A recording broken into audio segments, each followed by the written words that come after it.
안녕하세요. 까치살모입니다. 오늘은 우리 군이 도입하는 특수작전용 대형 헬기 도입 사업에 대해서 이야기해 보도록 하겠습니다. 이미 특수작전용 대형 헬기는 작년에 사업이 결정되었기 때문에 그 당시에 이 사업을 다루지 않았던 제가 새삼스럽게 이 사업을 다루기로 했다는 건 당연히 이 사업에 문제가 생겼기 때문입니다. 우선 우리나라는 특수작전용 대형 헬기를 도입하는 사업을 하기에 앞서서 대형 기동헬기 2라는 사업을 진행 중인데요. 이 사업은 특수전 부대가 아닌 일반 부대를 위한 대형 헬기를 도입하는 사업으로 현재 이 사업은 2027년부터 CH-47F 블록 1 18대를 순차적으로 도입하기로 한 상태입니다. 그런데 어떤 분들은 이 사업을 비판하기도 하는데요. 왜냐하면 우리가 도입하는 CH-47F 블록 1이 최후의 블록 1이라는 이유 때문입니다.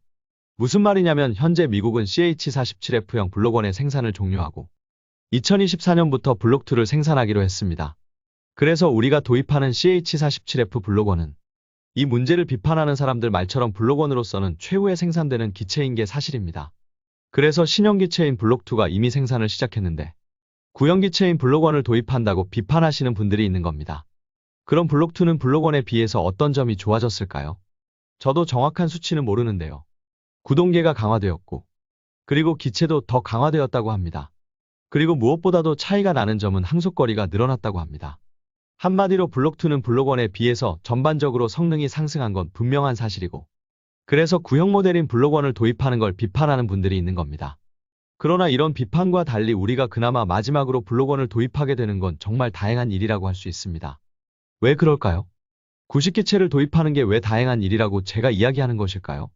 원래 우리나라는 대형 기동 헬기 2 사업을 통해서 24대 치누크 헬기를 도입하고 싶어 했습니다. 그런데 문제는 예산이 감축되고 치누크 헬기의 가격이 상승해서 도입 수량이 18대로 줄어든 겁니다. 그나마 우리가 18대라도 도입할 수 있었던 건 2018년부터 2022년까지 진행된 미국의 대량 도입에 이 물량을 포함시키기 위해서 엄청나게 노력을 한 결과입니다.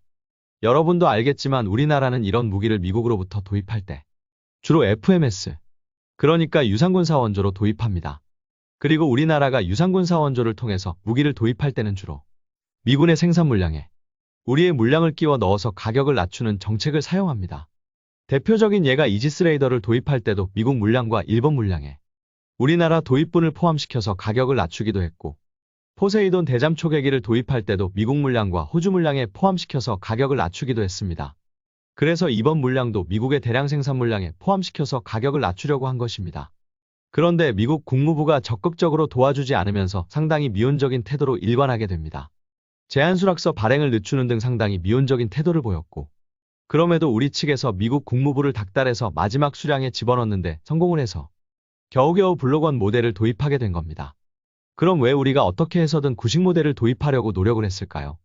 그 이유는 블록 2 모델이 너무 비싸기 때문입니다. 현재 CH-47F 헬기를 살 나라들은 거의 블록 1으로 구매를 끝낸 상태입니다. 그로 인해서 블록 2의 발주량이 상당히 작다고 합니다. 그래서 블록 2의 가격이 대폭 상승할 것으로 지금 예상되고 있습니다. 그래서 우리가 만일 블록 1을 발주하지 못하고 블록 2를 도입해야 했다면 당연히 지금 주어진 예산으로는 18대도 도입하지 못하게 되는 겁니다. 그래서 그나마 막차라도 블록 1을 도입하게 된 게 오히려 다행인 사항이고 블록 1을 도입하기 위해서 노력한 우리 방사청 관계자들의 노고에 감사해야 하는 것입니다. 그럼에도 그런 사정을 모르는 사람들은 신형 기체가 등장했는데 구형 기체를 도입한다고 비판을 하고 있죠. 그런데 문제는 우리의 대형 헬기 도입 사업이 또 있다는 것입니다. 그건 바로 여러분도 잘 알고 있는 특수작전용 대형 헬기 도입 사업입니다. 우리 육군은 3조 7천억을 들여서 20여 대 특수작전용 대형 헬기를 도입하는 사업을 추진 중입니다. 그리고 올해인 2024년까지 기종을 정하고 2031년까지 도입을 한다는 게 우리 군의 도입 일정입니다. 그런데 문제는 제가 이야기한 것처럼 CH-47F 블록 1 모델은 우리가 도입하기로 한 수량이 마지막이고 특수작전용 대형 헬기는 조우나 시르나 CH-47F 블록 2를 도입해야 합니다. 그러나 문제는 앞에서도 제가 이야기한 것처럼 블록 2를 도입하는 나라와 도입 수량이 너무 작기 때문에 블록 2의 가격이 엄청나게 폭등할 거라는 겁니다. 현재 블록 2의 발주량은 미 육군이 6대, 미 특수전 사령부가 36대, 영국이 14대를 도입한다고 합니다. 예상되었던 것보다 상당히 작은 물량이라고 합니다. 그런데 문제는 이 기체를 생산하는 회사가 미국의 보잉이라는 것입니다. 보잉의 악명은 제가 굳이 이야기하지 않아도 여러분도 잘 아시겠죠. 그 보잉이 블록 2의 발주량이 예상보다 대폭 줄었는데 어떤 반응을 보일지도 여러분도 예상이 가리라고 봅니다. 현재 이 사업은 제가 이야기한 것처럼 아직 최종 기종은 결정되지 않았습니다. 그래서 당연히 보잉의 치누크 말고도 여러 회사들이 경쟁을 하고 있는데요. 당장 유럽의 레오나르도의 AW100이 멀린 헬기와 그리고 로키드 마틴 시콜스키의 CH-53K가 이번 사업에 후보에 올라와 있습니다. 솔직히 레오나르도의 멀리는 거의 들러리 수준이고 가능성이 없기 때문에 굳이 이야기를 할 필요도 없고요. 문제는 기존이었다면 당연히 이번 사업도 CH-47F가 되어야 했었습니다. 당장 우리 군의 특수전사령부에서도 CH-47을 더 선호합니다. 그 이유는 역시 미국의 특수전사령부에서도 주력으로 운용하고 있기 때문이고 미국의 특수전 부대와 연합작전을 해야 하는 우리 입장에서는 미국의 특수전 부대가 운용하고 있는 CH-47을 선호하는 것입니다. 정확히는 미국의 특수전 부대를 위한 항공기를 운용하고 있는 제160 특수전항공연대가 CH-47F형을 기반으로 개발된 특수전 헬기인 MH-47G를 운용 중이고 우리나라도 미국으로부터 CH-47F를 도입해서 국내 기업이 MH-47G에 준하게 개량을 할 것이라고 합니다.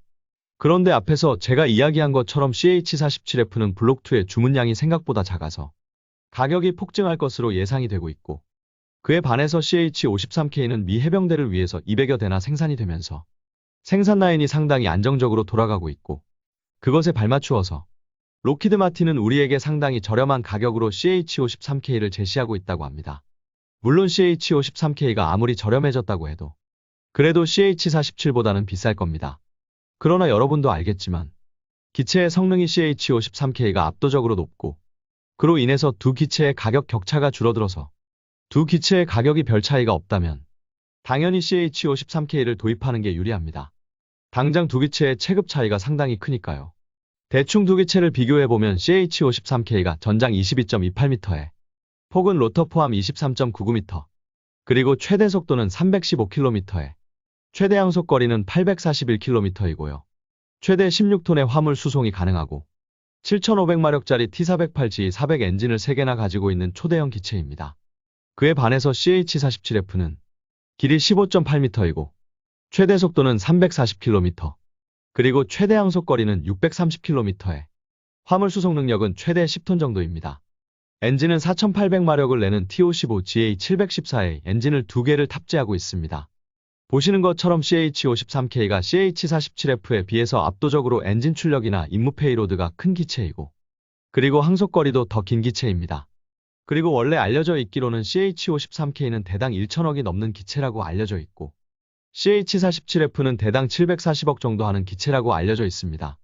그런데 문제는 이 가격의 시점인데요. 이 가격의 기준점이 명확하지 않다는 것입니다.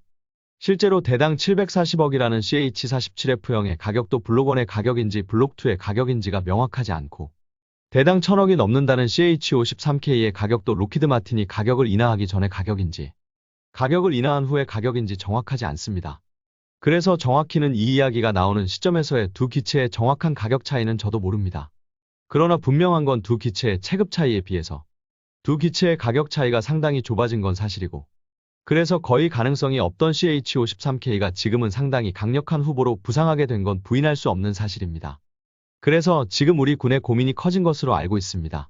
당연히 기존에는 미국의 특수전 부대에서 운용하고 있는 MH-47G와 유사한 기체로 미국으로부터 CH-47F를 도입해서 개량하려 했던 게 우리 군의 계획이었으나 지금은 CH-47F의 기체가 가격이 너무 많이 올라버렸고 그리고 그에 발맞추어서 로키드 마틴이 CH-53K의 가격을 인하해버린 겁니다. 그리고 미국 특수전 항공대인 제160 특수작전항공연대에서도 과거 CH-53을 바탕으로 MH-53J를 만들어서 운용한 전력도 있고 해서 CH-53이 특수전 기체로 개량되는 것도 전혀 문제가 없다는 게 미국의 로키드 마틴의 입장이라고 합니다. 더욱이 제가 보는 입장에서는 CH-47F는 생산회사가 그 악명 높은 보잉이라는 게 제 마음을 CH-53으로 기울게 하는 요인이 되고 있고 아마 그건 우리 육군도 마찬가지일 거라고 봅니다.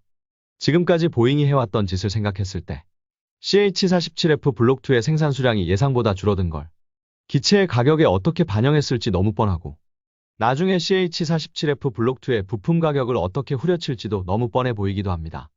그렇기에 CH-47이 보잉에서 생산된다는 것만으로도 충분히 감점 요인이라고 저는 봅니다. 그래서 이 사업은 지금까지 알려져 있고 사람들이 예상한 것과는 달리 미궁에 빠져버렸습니다. 그리고 우리가 어떤 기종을 선정한다고 해도 우리가 책정한 예산으로 우리가 원하는 수량의 기체를 도입하는 것도 불가능해진 거라고 봅니다. 여러분이라면 어떤 선택을 하시겠습니까? 여러분이라면 CH53K를 선택하시겠습니까? 아니면 CH47F를 선택하시겠습니까?